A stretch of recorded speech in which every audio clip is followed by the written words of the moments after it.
Hi hello friends, welcome to our channel. పిల్లల lunch బాక్స్లోకి పిల్లలు ఎంతో ఇష్టంగా తినేలా పన్నీర్ రైస్ చాలా ఈజీగా ప్రిపేర్ చేసేసుకున్నాం. దీనికోసం ముందుగా 2 గ్లాసుల బియ్యం తీసుకుని కడిగి నానబెట్టి పక్కన పెట్టుకోవాలి. ఇలా పక్కన పెట్టేసుకున్న తర్వాత పన్నీర్ ముక్కల్ని ఇలా చిన్న చిన్నగా కట్ చేసుకుని 1/2 టేబుల్ స్పూన్ ఉప్పు, 1/2 టేబుల్ స్పూన్ కారం వేసుకుని చక్కగా ఈ ముక్కలు మొత్తం పట్టేలా కలిపి మూత పెట్టి 10 నిమిషాలు పక్కన పెట్టేసుకోవాలి. ఇలా పక్కన పెట్టి తీసుకున్న తర్వాత గ్యాస్ మీద ప్యాన్ పెట్టుకుని డీప్ ఫ్రైకి సరిపడినంత ఆయిల్ వేసుకుని ఇలా పన్నీర్ ముక్కలన్నీ వేసి 2 వైపులా తిప్పుకుంటూ ఫ్రై చేసుకోవాలి. ఇలా 2 సైడ్స్ ఫ్రై అయిపోయిన తర్వాత పక్కన పెట్టేసుకోవాలి. ఇప్పుడు ఒక కుక్కర్ పెట్టుకుని అందులో 2 టేబుల్ స్పూన్ల ఆయిల్ వేసి ఆయిల్ వేడెక్కిన తర్వాత ఇలా చూపిస్తున్న దినుసులు మొత్తం చెక్క, లవంగం, యాలక, బిర్యానీ ఆకు, కరివేపాకు, జీలకర్ర అన్నీ వేసి వేగనివ్వాలి. ఇవి వేగిపోయిన తర్వాత సన్నగా కట్ చేసి పెట్టుకున్న ఉల్లిగడ్డతో పాటు క్యారెట్ కూడా సన్నగా తురిమి వేసుకున్నాను. ఇలా వేసుకుని ఇవి మగ్గిపోయేలోపు టమాటో ప్యూరీని ప్రిపేర్ చేసుకుందాం. ఇలా 2 టమాటోలు, కొత్తిమీర కాడలు, పుదీనా, వెల్లుల్లి, అలాగే 3 పచ్చిమిర్చి,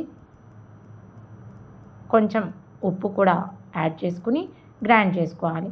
ఇలా గ్రైండ్ చేసుకున్న తర్వాత ఈ గ్రైండ్ చేసుకున్న టమాటో ప్యూరీని కూడా మనం ముందుగా క్యారెట్, ఉల్లిగడ్డలు మగ్గడానికి వేసిన కుక్కర్లో వేసి ఆయిల్ పైకి తేలేంత వరకు ఉడకనివ్వాలి. ఇలా మొత్తం దగ్గర పడి ఆయిల్ పైకి తేలుతున్నప్పుడు టేబుల్ స్పూన్ కారం, 1 టేబుల్ స్పూన్ ధనియాల పొడి, 1 table spoon garam masala, 1 table spoon జీలకర్ర పొడి అన్నీ వేసి వీటితో పాటు 1 టేబుల్ స్పూన్ ఉప్పును కూడా యాడ్ చేసుకుని మొత్తం కలిసేలా కలిపేసుకోవాలి. అంతా ఇలా కలిపేసుకున్న తర్వాత ఇలా చక్కగా ఆయిల్ పైకి తేలుతుంది కదా, ఇలా అయ్యేంత వరకు అవ్వనిచ్చి ఇప్పుడు ముందుగా కడిగి పక్కన పెట్టుకున్న బియ్యంని నీళ్ళు ఏమీ లేకుండా వంపేసుకుని ఇందులో వేసుకోవాలి. ఈ బియ్యం కూడా యాడ్ చేసుకుని అంతా ఒకసారి కలిపేసుకుని 2 గ్లాసుల బియ్యం తీసుకున్నాం కాబట్టి 4 గ్లాసుల నీళ్ళు తీసుకోవాలి. ఈ నీళ్ళని కూడా కుక్కర్లో వేసుకుని మొత్తం ఒకసారి కలిసేలా కలిపేసుకుని ఇప్పుడు మనం ముందుగా వేయించి పక్కన పెట్టుకున్న పన్నీర్ ముక్కల్ని కూడా ఇందులో వేసుకొని యాడ్ చేసుకోవాలి. ఇలా అన్నీ వేసేసుకోవాలి. ఇలా పన్నీర్ ముక్కలన్నీ వేసిన తర్వాత 1 టేబుల్ స్పూన్ నెయ్యి వేసామంటే అన్నం చాలా గుమగుమలాడుతూ పిల్లలు ఎంతో ఇష్టంగా తినేస్తారు. ఇలా నెయ్యిని కూడా వేసి మూత పెట్టి 2 విజిల్స్ రానివ్వాలి. నార్మల్ బియ్యం కదా, 2 విజిల్స్ ఖచ్చితంగా రావాలి. అప్పుడే మనకు అన్నం పొడి పొడిలాడుతూ వస్తుంది. చూసారా, ఇలా 2 విజిల్స్ వచ్చిన తర్వాత అన్నం ఇలా సింపుల్గా ప్రిపేర్ అయిపోయింది.